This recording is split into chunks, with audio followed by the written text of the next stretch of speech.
حضرت آمنہ رضی اللہ تعالی عنہ فرماتی ہے کہ یکایک 4 عورتیں میرے پاس آئی حسین و جمیل. ایک دائیں جانب تھی، ایک بائیں جانب، ایک سامنے اور ایک پیچھے کھڑی ہو گئی. میں نے کہا کہ تم کون ہو، تم کہاں سے آئی ہو؟ ان میں سے ایک نے کہا کہ ہم حضرت آدم علیہ السلام کی زوجہ ہیں، میں حوا ہوں. ایک نے کہا کہ میرا نام حوا ہے. دوسری نے کہا کہ میں فرعون کی بیوی آسیہ ہوں. فرعون کی بیوی آسیہ جو حضرت موسیٰ علیہ السلام پر ایمان لے آئی تھی. کہا اللہ تعالی نے ہمیں بھیجا ہے. فرمایا ولادت کا در شروع ہو گیا.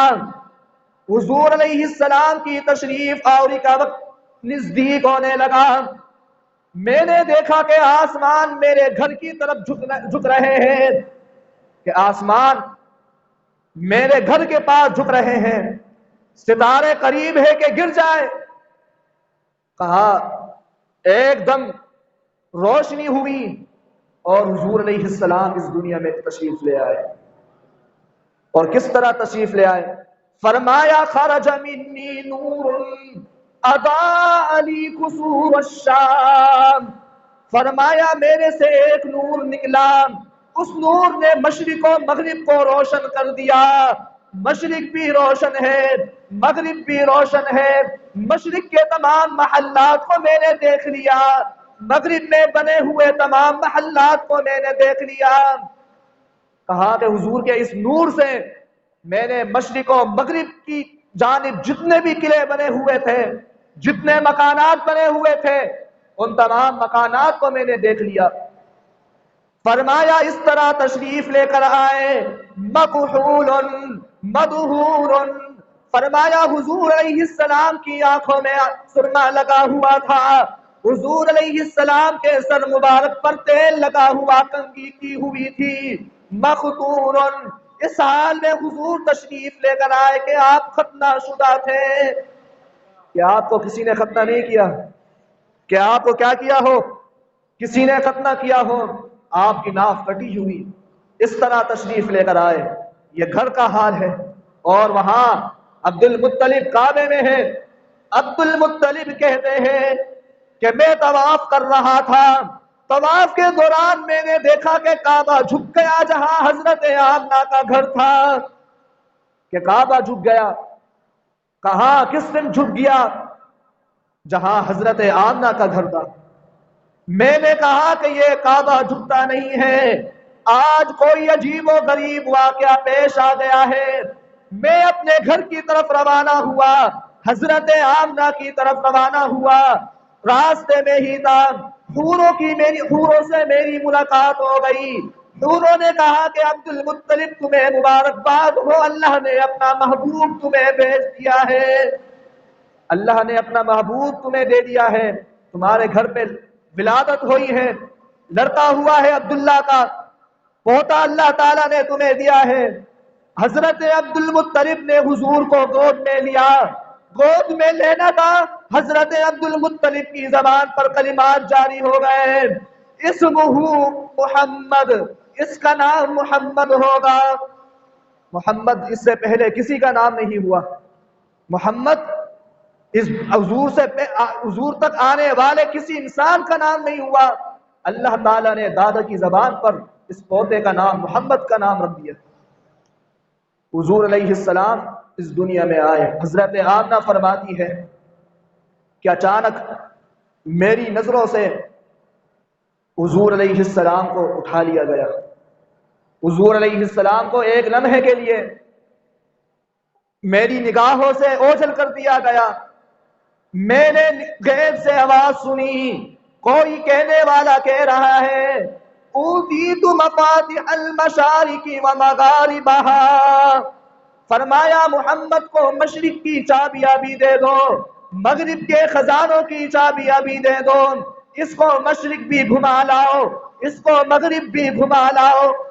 حضور کو مشرق و مغرب کی سیر کرا دی گئی. حضور کو مشرق و مغرب کے تمام خزانوں کی چابیاں دے دی گئی.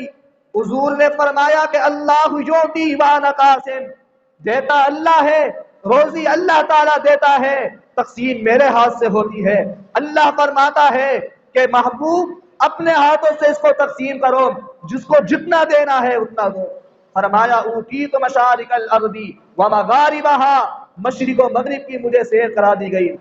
پھر ندا آئی اس کو حضرت دانیال کی محبت دے دو، حضرت یوسف کا حسن انہیں دے دو، حضرت موسیٰ کا جلال انہیں دے دو۔